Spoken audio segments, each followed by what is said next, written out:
करायची पाणी नाही आंघोळ गार गार कधी गरम काय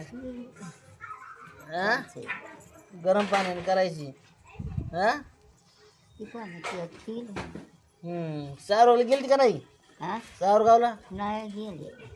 नाही गेले हा काय आता सावरगावला आता काय हा इथं मस्त आता खायचं पियचं बसायचं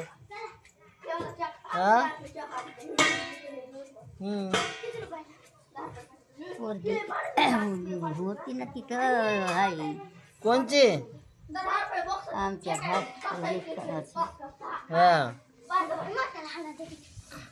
तुला आठवण येते का रे भावायची भावायची आठवण येते कसं येतं हा कसं येतं आता सगळ्यात एकटीच राहिली नाही का मम्मी एकटीच राहिली ना आता सगळ्यात हो येतं हा एकटीच राहिली सगळ्यात